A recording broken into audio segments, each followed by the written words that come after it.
అంటే ట్రై చేసేటప్పుడు మడత పెట్టొచ్చా? సాధన మొత్తం ప్రారంభం నుంచి ముగింపు వరకు కూడా నాలుగు ఫోల్డ్ చేసే ఉంచాలి. నార్మల్ టైంలో సార్ ఉండొచ్చు. బండి నడిపించేటప్పుడు, కార్ నడిపించేటప్పుడు ఉండొచ్చు, వెళ్ళవేళలా ఉండొచ్చు. ఒక భోజనం చేసేటప్పుడు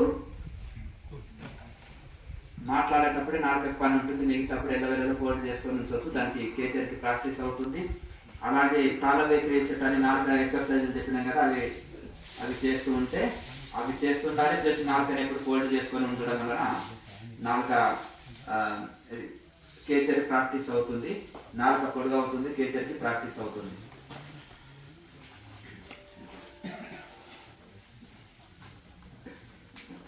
స్వామి మహాముద్రకు ముందు మనము శ్వాసగా చేస్తాం కదా, చేసినప్పుడు అట్లనే ఉంటున్నాం, ధ్యానానికి పోతున్నాం.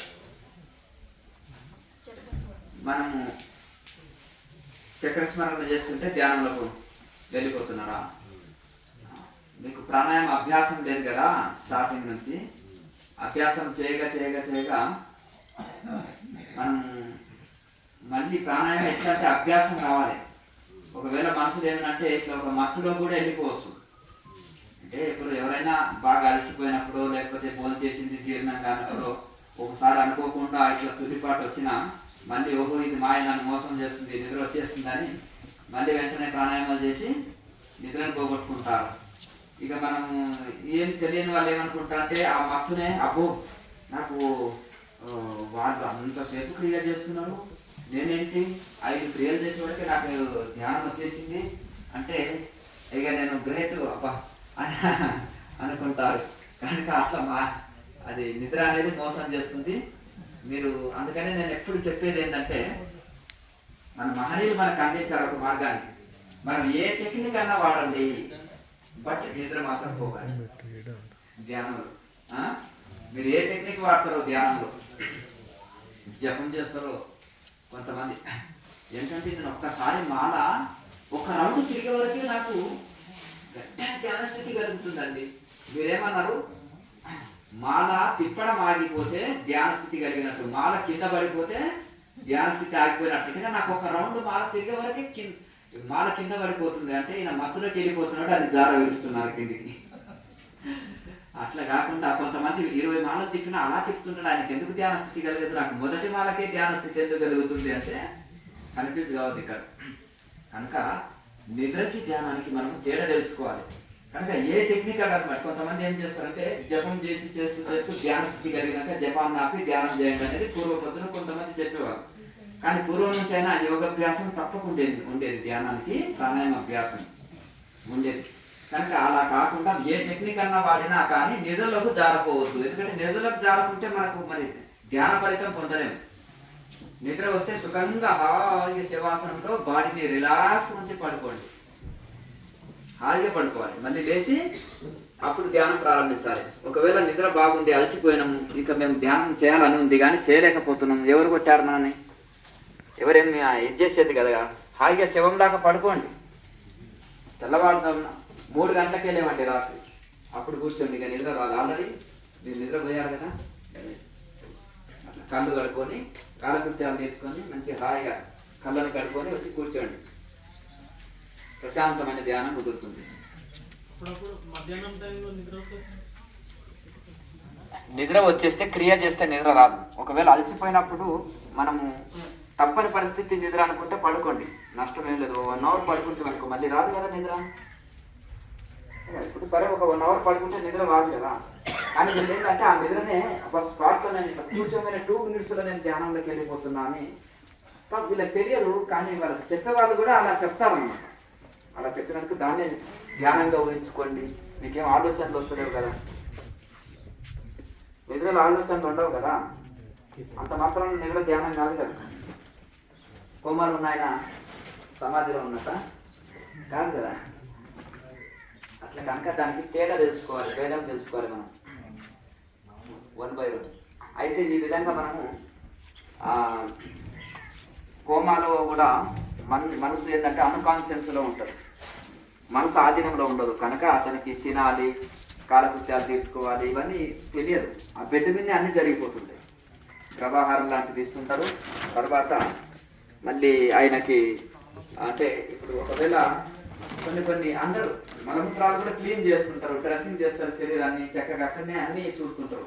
అతనికి ఏం లేదు, చిన్నపిల్లవాడికి ఇట్లా అన్ని వాడికి అతనికి ఏమి ఇది అంటే చిన్నపిల్లవాడన్నా కొంత కాన్ఫిడెన్స్ లో ఉన్నాడు, అంత అమ్మా నాన్న ఇట్లా ఏదో చూస్తున్నాడు, బయటకు వస్తుందని చూసి గుర్తుపట్టగలుగుతాడు.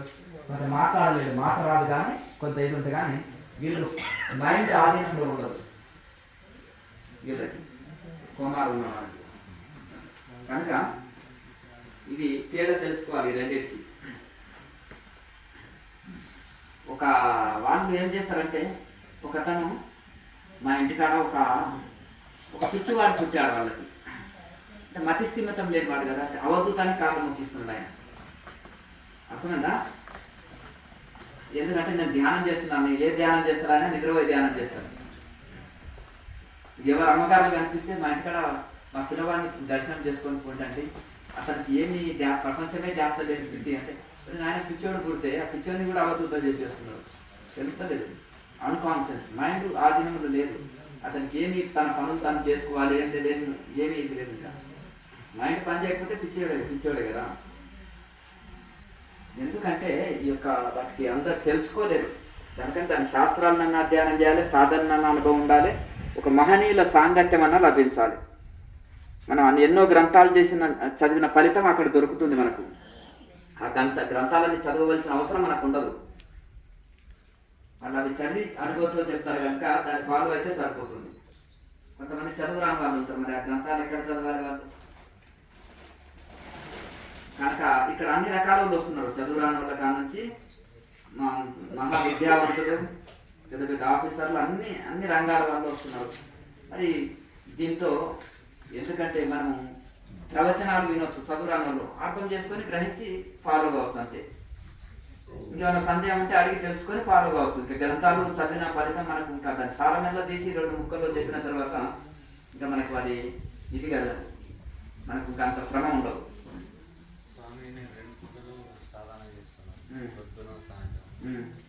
అయితే మామూలు వేస్తే ఈ లోపల సౌండ్ ఎంతకాలం నుంచి చేస్తున్నాను నేను 10 నెలలు అవుతుంది అసలు ధ్యానం. ఇక్కడ 10 నెలలు ఇక్కడ మాస్కట్లో ఉన్నప్పుడు చేసి ధ్యానం క్రియాయోగం ఖాళీ ఆసనాలు ఎవరు నేర్పించారు? అంటే ఫోన్లో చూసి వీడియో చూసి ప్రాక్టీస్ చేసినా. అప్పటి నుండి నేను మాంసాహారాలు అవన్నీ పనిచేసిన. మరి మితాహారం, ఒక పూట భోజనము, ఒక పూట చపాతీ చేస్తున్నాను. అయితే దాని వల్ల నాకు మామూలు వేస్తే ఆ సౌండ్ ఒకసారి వస్తుందంటే ధ్యానంలో కూర్చున్నా కానీ ఆ సౌండ్ అది విపరీతం వస్తుంది, మినిమం వస్తుంది. అది మంచి అనుభవమే కదా, వస్తుంటుంది. మంచి అనుభవమే కదా, అలాగే కంటిన్యూ చేయి. మంచి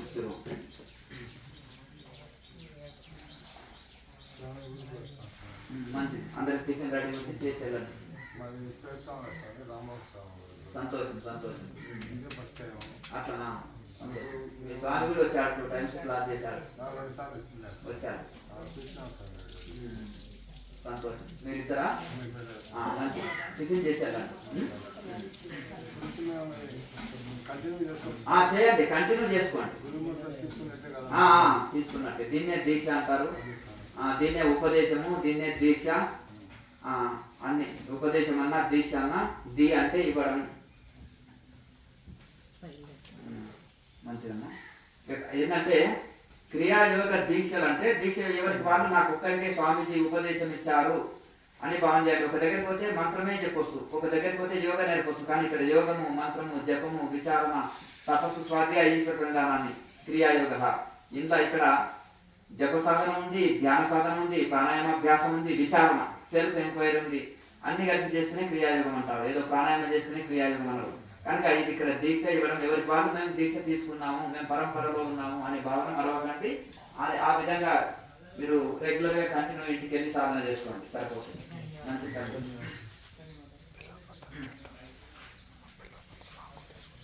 ఇదే సాధనని కంటిన్యూ చేసుకోండి.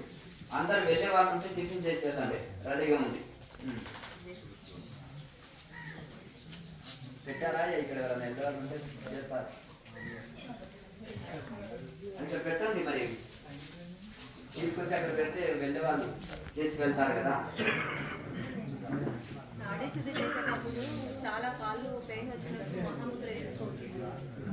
అంటే మనము ధ్యానం చేసేటప్పుడు మధ్యలో ఏమైనా కాళ్ళ నొప్పి వస్తే మహాముద్ర వేయచ్చు అంటున్నారు. వేయచ్చు, ఎందుకంటే నేను అదే చెప్తుంటాను. కొంతమంది సెలవు దినాల్లో రోజంతా ధ్యానం చేయాలనుకుంటారు, మరి మధ్య మధ్యలో కాళ్ళ నొప్పి వస్తుంటుంది. మహాముద్ర ఒక సెట్ కానీ 2 సెట్లు కానీ 3 సెట్లు కానీ వేస్తే మళ్ళీ బాడీ చాలా రిలాక్స్ అవుతుంది. మళ్ళీ ఒక 1 అవర్ మళ్ళీ మెడిటేషన్ చేసే సామర్థ్యం కలుగుతుంది, రిలాక్స్ అవుతుంది కాబట్టి మళ్ళీ కూర్చోగలుగుతుంది. అలా వేయచ్చు, మధ్య మధ్యలో వేయచ్చు. అయితే ఒకటి ఏంటంటే కళ్ళు తెలిస్తే మళ్ళీ ఏమవుతుందంటే కాన్సల్టేషన్ మళ్ళీ అంతర్ముఖంగా ఉండే టైం పడుతుంది. కాబట్టి మనం ఏకాంతంలో ఎవరింట్లో వాళ్ళకి స్వేచ్ఛ ఉంటుంది, ఫ్రీడమ్ ఉంటుంది, నిర్భయ స్థితి ఉంటుంది. ఇప్పుడు బయట కొత్త ప్రాంతాల్లో ఎక్కడ కూర్చున్నప్పుడు నిర్భయ స్థితి రాదు. మనం ఎక్కడో పోయినప్పుడు ఏదో యాత్ర స్థలాల్లో ఇక్కడ వేరే ఊరికి వెళ్ళినా వేరే వాళ్ళ ఇంటికాల సాధన చేసినా మనకు అంత నిర్భయ స్థితి, అంత ఫ్రీడమ్ అనిపించదు. ఎవరి ఇంట్లో వాళ్ళకు చాలా ఫ్రీడమ్ అనిపిస్తుంది, కంఫర్టబుల్గా అనిపిస్తుంది, అన్ని రకాలు ఉంటుంది. కనుక ఎవరి ఇంట్లో వాళ్ళు అట్లా చేసుకున్నప్పుడు కానీ కళ్ళు తెరవకుండా హాయిగా అట్లే కూర్చొని అంతర్ముఖం అదే ఉండాలి ఎప్పుడు. ఒకవేళ కాళ్ళ నొప్పి అనిపిస్తే మహాముద్ర 1 సెట్ కానీ 2 సెట్లు కానీ 3 సెట్లు కానీ వేస్తే మళ్ళీ బాడీ అంతా రిలాక్స్ అవుతుంది, మళ్ళీ ఎక్కువసేపు క్రియ చేయగలుగుతాం, ఎక్కువసేపు ధ్యానం చేయగలుగుతాం. ఒకవేళ ఇంకా ఎక్కువ నొప్పి అనిపించినప్పుడు కాలు మార్చుకోవచ్చు. కాలు మార్చుకుంటే సరిపోతుందంటే కాలు మార్చుకొని చేయొచ్చు. ఇంకా కాలు మార్చుకున్నా లేదు తప్పనిసరి అనుకుంటే మహాముద్ర కూడా 2 సెట్లు 3 సెట్లు వేయచ్చు. రోజంతా సాధన చేసుకునేటప్పుడు ఇలా చేస్తుండొచ్చు. ఉదయం సాయంత్రం చేసే సాధనలో కూడా ఒకవేళ అవసరం అనిపిస్తే మహాముద్ర 1 సెట్ వేయచ్చు. ఏ ముద్రలో మీకు శాంతి ఆనందం కలుగుతుందో ఆ ముద్ర ఎక్కువ సార్లు కూడా వేసుకోవచ్చు. మీరు ఫస్ట్ సారి వచ్చారు కదా, మరి మొదటిసారి వచ్చారు కదా, మీరు చేయగా ఇవన్నీ మనకు ముద్ర పర్ఫెక్ట్ వేస్తాము, ప్రాణాయామం పర్ఫెక్ట్ అవుతుంది. ఇవన్నీ శరీరం ఆధీనంలోకి వస్తుంది. ఇవన్నీ శరీరము ఆధీనంలోకి వస్తుంది. శరీరము చాలా ఫ్రీ అవుతుంది. చేయగా శరీరం ఫ్రీ అవుతుంది. అలా కొంత టైం పడుతుంది. మీరు వచ్చింది ఫస్ట్ టైం కదా, ఫస్ట్ టైం కనుక కొంత ఏం చేయాలంటే ఇప్పుడు కొంచెం ఎక్కువ బరువు శరీరం ఎక్కువ బరువు వాళ్ళకు ఇంకా కొంచెం మహాముద్ర కానీ ఎక్కువసేపు కింద కూర్చోవాలంటే కూడా కొంచెం కష్టం అవుతుంది. బెడ్ షీట్ని కూడా ఒక 4 మడతలు బెడ్ షీట్ని మంచి చాప వేసుకొని చాప మీద బెడ్ షీట్ 4 మడతలు వేసుకుంటే మెత్తటి కంబలి ఉంటుంది కదా, మంచి కంబల్ని 4 మడతలు వేసుకుంటే కొంచెం మెత్తగా ఉంటుంది. మరి పూర్తి ఇలా దిగబడిపోయేటట్టు ఉంటుంది. ఇప్పుడు మనం బెడ్లో కొన్ని ఎట్లుంటాయి అంటే చాలా మెత్తటి బెడ్లు వాడతారు చాలా మంది. దాంట్లో కూర్చుంటే ఇలా దిగబడిపోయి ఆసనంలో ఇలా కూర్చోలేము. అట్లా కాకుండా అంత మెత్తటి పదార్థం వద్దు, అట్లానే గట్టిగా అంటే ఇట్లా మంట మీద ఇలా కూర్చుంటే కూడా కొంచెం ఇబ్బందిగా అవుతుంది. కానీ మెత్తటి ఒక కంబలి ఉంటుంది కదా, ఆ కంబలిని ఒక 4 మడతలు వేసినప్పుడు కొంచెం మెత్తగా ఉంటుంది, మంచి హాయిగా ఆసనంలో కూడా చక్కగా కూర్చోగలుగుతాము. అలా అది వేసుకొని కూర్చొని పెద్దగా అభ్యాసం చేయాలి.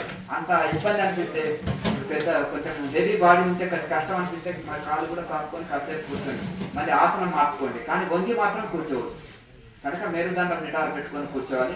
అంత ఇబ్బంది అయితే పెద్ద వయసు వాళ్ళు ఉంటే కుర్చీలో ఒక మంచిగా కూర్చున్న హాయిగా ఒక బెడ్ షీట్ వేసుకొని కుర్చీలో 4 మడతల బెడ్ షీట్ వేసుకొని కుర్చీలో హాయిగా కూర్చున్న మేరుదండాన్ని సపోర్ట్ తీసుకోకూడదు. మేరుదండం సపోర్ట్ తీసుకోకుండా కూర్చోవాలి.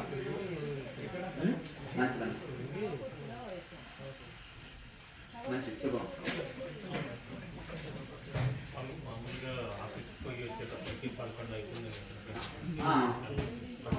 ఉదయం పూట ఎర్లీగా లేచి ఉదయం పూట అయితే మీకు అవకాశం ఉంటుంది కానీ చేసుకోవచ్చు, సరిపోతుంది.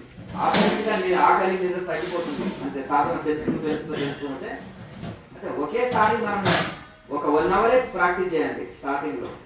అలా చేస్తూ సాధనలో అభ్యాసమైనాక మెల్లమెల్లగా పెంచుకుంటూ పోండి. అది మనకు మొదలు అది పర్ఫెక్ట్ కావాలి. అది పర్ఫెక్ట్ చేస్తుంటే మెల్లమెల్లగా పెంచుతూ పోతుంటే సాధన పెంచుతూ పోతూ సాధనలో మనం పర్ఫెక్ట్ చేస్తుంటే ఆటోమేటిక్గా ఆకలి కొద్దిగా తగ్గుతుంటుంది, అలాగే నిద్ర తగ్గుతుంటుంది. ఆకలి తప్పులు కంట్రోల్ వస్తాయి, బాడీ కంట్రోల్ వస్తుంది, మైండ్ కంట్రోల్ వస్తుంది, జబ్బులు వెళ్ళిపోతాయి. శరీరంలో ఉండే అన్ని ఎటువంటి జబ్బులున్నా పోతాయి. అలాగే శరీరం కూడా చాలా రిలాక్స్ అవుతుంది, శరీరం చాలా ఫ్రీ అవుతుంది, మనసు చాలా రిలాక్స్ అవుతుంది. అలా మీరు ఉదయం పూట ఎక్కువ చేయండి, సాయంత్రం పూట మరి ఒకవేళ చేయాలనిపిస్తే ఒక 15 minutes చేసుకోండి సార్. ఎక్కువ లేట్ అయ్యి వస్తారు కనుక ఉదయం పూట ఎక్కువ చేసుకోండి, చేయండి, ఎక్కువ టైం చేసుకోవచ్చు.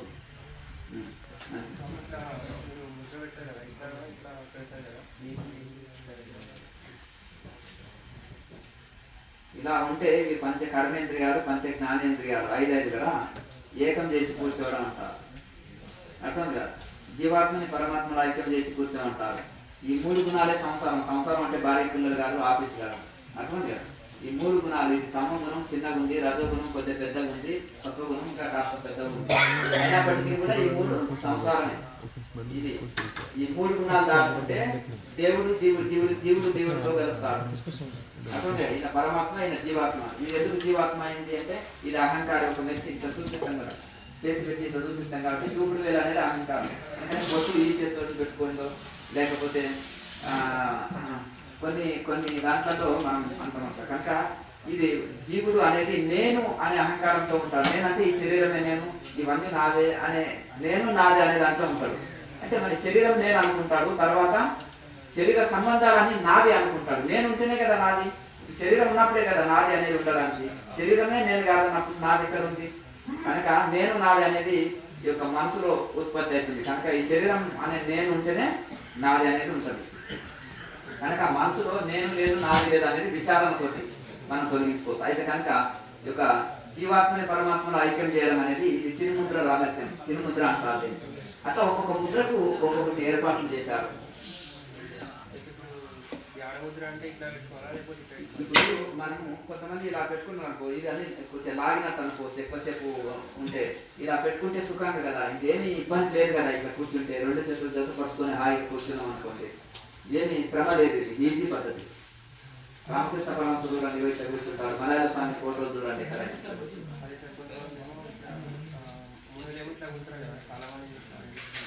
మనసు నిలబడ, మీరు ఏ ముద్ర వేసుకున్నామని కాదు, మీ మనసు నిశ్చలంగా నిలబడడం అనేది చాలా ముఖ్యం.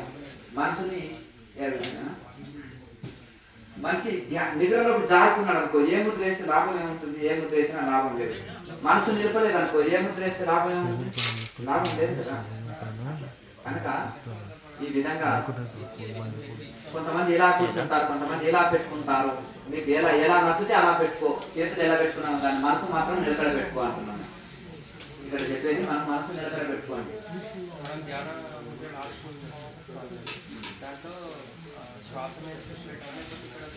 ఎక్కడ దృష్టి పెట్టవద్దు. ఇప్పుడు ఒకటి మనసులకు ఒకటి ఏమవుతుందంటే అంటే ధ్యానం విషయం మన అదే మాట్లాడకండి. ధ్యానం అంటే ఏంటిది? ధ్యానం విషయం మనహ. ఇప్పుడు ఒక ఫ్యాషన్ అయిపోయింది. ధ్యానం అంటే ఇదో అదో అని అంటే కల్పితాలు తీసుకొచ్చి మనుషుల మీద రుద్దుతున్నారు. అసలు ఏంటిది ధ్యానం అంటే కూడా ఎవరికి తెలియట్లేదు. ఇప్పుడు ఋషులు ఏం చెప్పారు, శాస్త్ర భగవద్గీత ఏం చెప్పింది, ఉపనిషత్తులు ఏం చెప్పినవి, ఋషులు ఏం చెప్పినారు, పతంజలి మహర్షి ఏం చెప్పారు, అది అర్థం కావట్లేదు. అది ఒక టెక్నిక్ మాత్రమే. మీరు చెప్పేది శ్వాసను అబ్జర్వ్ చేయడం అనేది ఒక టెక్నిక్ మాత్రం, ధ్యానం అనబడదు. అర్థం కదా. ఎవరైనా ధ్యానం అంటే వాడు పిచ్చివాడు, గుర్తుపెట్టుకో.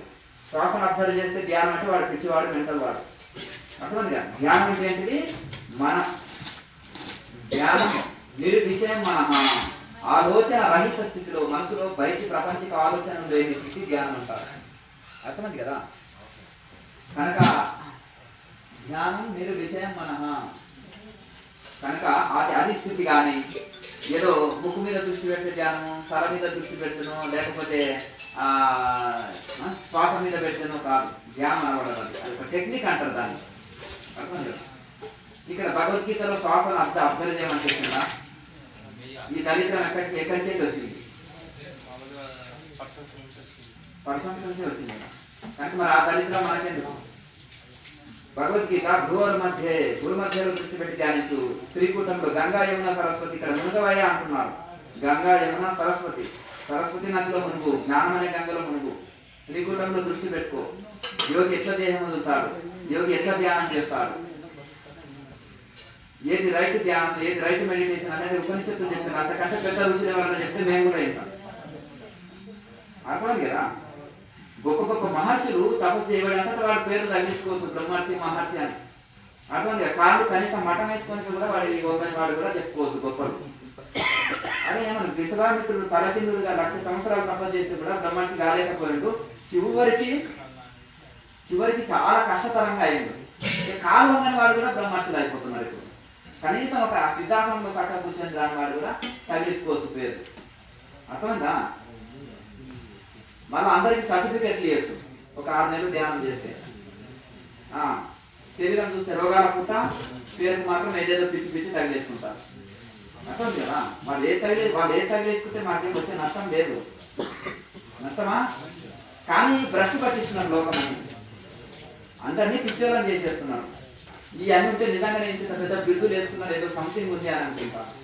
కుర్చీలు తీసుకొని నిద్రపోయే పిచ్చి ఆలోచనలు అనుభవాలు చెప్తుంటారు. అంతేనా? ఏదేదో అనుభవాలు చెప్పడం వలన ఏమనుకుంటారు అంటే ఏదో పొందేశారని జనాలు అసలు అయిపోతారు. వద్దుడు అంతా ఏదో పిచ్చి అమ్మగారులకు చూస్తే కిందలు శరీరం ఉంటుంది, కింద కూడా కూర్చోలేరు. ఏదేదో గంట సేపు ధ్యానం చేసే వరకే నిద్రనే మళ్ళీ అది పోయేది. ఇది చూసినాం అది చూసినాం అని నేను గొప్పలు చెప్పే వరకే అప్పుడు నేను కూడా చూడగలుగుతాను గత జన్మలు. చూద్దాం మా ఆయన ఏమున్నాడు గత జన్మలో, మా కొడుకు ఏమున్నాడు, నేను ఏమున్నాడు చూద్దాం. లేకపోతే నేను భవిష్యత్తులో నేను ఏదో నా భవిష్యత్తును చూసుకుంటాను, ఊరికే వాళ్ళ వీళ్ళని ఎందుకు నేనే చూసుకుంటానని ఆకర్షితులైపోతారు. సరే పోని అబద్ధం చెప్పేదే అబద్ధం చెప్పి వాళ్ళని లాగారు. రైట్ మెడిటేషన్ అన్న చెప్పాలి కదా వాళ్ళకి. ఆ కుర్చీలో కూర్చొని మ్యూజిక్ పెట్టుకొని హాయిగా నిద్రపోండి అని చెప్పి, నిద్రపోతే వస్తుందా? సమాధి స్థితి వస్తుందా? నిద్రనే ధ్యానం అని చెప్పి. ఇప్పుడు పక్షులు జంతువులు అన్ని నిద్రపోతున్నాయి. ధ్యానం ఫలితం పొందినాయాలి. అర్థమైందా? ధ్యానం ఫలితం పొందవు కదా అవి. లేదంటే బ్రహ్మజ్ఞానం రావాలి. ఇంకా సోమరిపోతు 10 గంటలు అంటాడు, అవునా కదా? సోమరిపోతు 10 గంటలు నిద్రపోతాడు, వాడికి ఇంకా తొందరగా బ్రహ్మజ్ఞానం రావాలి. అంతేనా? అలాగే మనిషి 7-8 గంటలు పడుకుంటున్నాడు. జంతువులకు మనుషులకు అన్నిటికీ కావాలి. రోజుకు 8 గంటలు ధ్యానం చేస్తే వాడికి చనిపోయే లోపలే మోసం వస్తుంది. మరి జంతువులకు పశువులకు పక్షులకు అన్నిటికీ మోసం రావాలి. ఎందుకంటే నిద్రపోతున్నాయి కదా రాత్రిపూట 8 గంటలు. ఇంకా వాళ్ళ ధ్యానం చేయనక్కర్లేదు. రాత్రిపూట వచ్చింది వాళ్ళ కళ్ళు మూసుకొని కూర్చొని పడుకుంటుంది. ఎందుకు? ఇంకా అంత నిద్రకేనా బ్రతుకు? అజ్ఞానమే కదా, తమోగుణమే కదా అది. ఎందుకు వస్తుంది నిద్ర? నాకు నాడులు శుద్ధి లేవు, తిండి కంట్రోల్ లేదు, యమ నియమాలు లేవు, ఆహార నియమాలు లేవు. అర్థమైంది కదా? ఇంకోటి మేరుదండం ఇలా వంగి కూర్చున్న వరకు ఆటోమేటిక్గా బెండ్ అయినప్పుడు మత్తు వస్తుంది. గుర్తు పెట్టుకోండి. మేరుదండం ఎవరైతే స్ట్రైట్ పెడతారో నిద్ర రమ్మన్నా రాదు. ఎవరైతే కాలి పంటతో కూర్చుంటారో నిద్ర రమ్మన్నా రాదు. వీళ్ళకి పుష్టిగా భోజనం పెట్టి ధ్యానంలో కూర్చోబెట్టడం వలన వెంటనే వాళ్ళు ఎట్లయినా కూర్చోవచ్చు. రిలాక్స్గా కూర్చోండి, ఎలాగైనా కూర్చోండి, వారిపోండి, హాయిగా నిద్రపోండి. అదే ధ్యానం. ధ్యానం అంటే హాయిగా నిద్రపోవడమే. అదే అది ఎక్స్ప్లెయిన్ చేసే వరకు బాబు ఇదేదో బాగుందని. ఇప్పుడు రాత్రి పూట మెడిటేషన్ చేయించింది అనుకో, భోజనం పెట్టొద్దు. ఏదైనా జావ లాంటిదో లైట్గా ఏదన్నా ద్రవాహారం లాంటిది ఇచ్చి ఇక తెల్లారులు కూర్చోండి. నిద్ర రమ్మన్నారా? నిద్ర వస్తే శవం దాకా పడుకోండి, మళ్ళీ లేచి కూర్చోండి. వంగి కూర్చోకూడదు. నిద్ర మొత్తం ఆటోమేటిక్ వస్తుంది. ఒకవేళ వెన్నుపూస వంగిపోయినా మళ్ళీ చక్కగా స్ట్రైట్ ఉంచుకోవాలి. ఒకవేళ ఎవరికైనా అనుకోకుండా ప్రాణాయామం చేసేటప్పుడు పొంగల్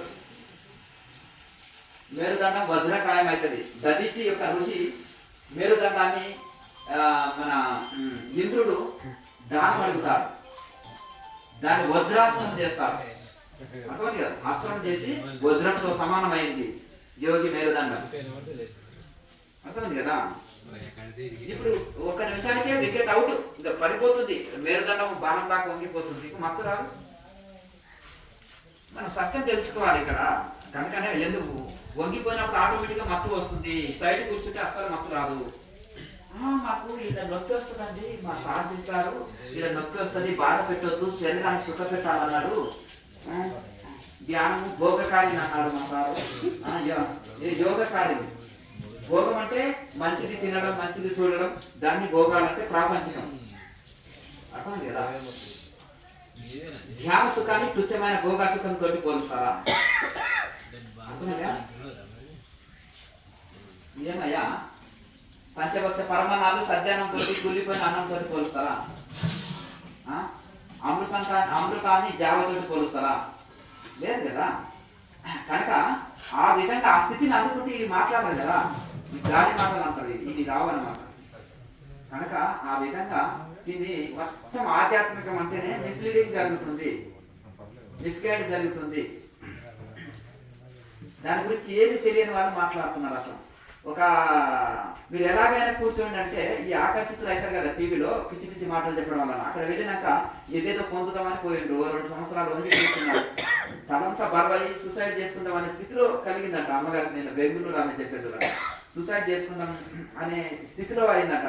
ఎవరైనా చెప్తే ఎగిరి దూకు డ్యాన్స్ చేయి తలలో ఉండేదంతా దిగిపోతుంది అలా చెప్పేస్తే ఎక్కడ ఎగిరినా దూకినా ఏం లేదు, తలంతా బరువు, చెడు రక్తం మైండ్ పోతుంది. వంగి నిద్రపోతే నిద్ర వస్తే పడుకోండి, శవం దాకా పడుకోండి, హాయిగా సుఖంగా నిద్రపోండి, మళ్ళీ లేచి ధ్యానంలో కూర్చోండి.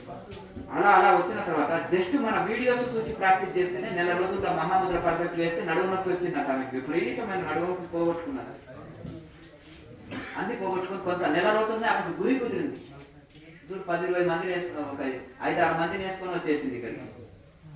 ఎందుకు గురి కాన్ఫిడెన్స్ కుదిరింది. ఒక నెలనే 2 ఏళ్ళు చేస్తే కూడా 0 బెనిఫిట్, పైగా రోగం వచ్చింది శరీరానికి, నడుము నొప్పి వచ్చేసింది, తల బరువు వచ్చేసింది, సూసైడ్ చేసుకోవాలన్న స్థితి వచ్చేసింది. ఎందుకు? రాంగ్ మెడిటేషన్తో అంత అపాయం ఉంటుంది. మళ్ళీ అది ఎంత అంటే నపుంసకంతో సంసారం చేసినట్టు ఉంటుంది. మరి ఆ గురుజీ అనేవాడు, ఆ మాస్టర్ అనేవాడు ఏమైనా డౌట్లు తీరుస్తారా? మనకు ఓ సమస్య వచ్చింది, మనకు ఆ సమస్య వచ్చినప్పుడు మరి నాకు ధ్యానంలో ఇట్లా కలుగుతుంది అంటే ఒక కరెక్ట్ ఆన్సర్ ఇవ్వాలి కదా. అర్థమైంది కదా. చదువురానికి పుస్తకం ఇస్తే ఏడ్చినట్టు ఉంటుంది. వాడికి ఏం చెప్తారు? ఆన్సర్ చేస్తారా? చెప్పండి. ఆన్సర్ చెప్పే ఏదేదో ఏడ్ చేస్తారు. ఎంత ఇది అవుతుందంటే కూర్చునేదే కూర్చుని పోయేదే నిద్ర. Enlighten masters, third eye masters, 7 chakras activation చేసే course, online payment, online classes ఇట్లా నడుస్తున్నాయి.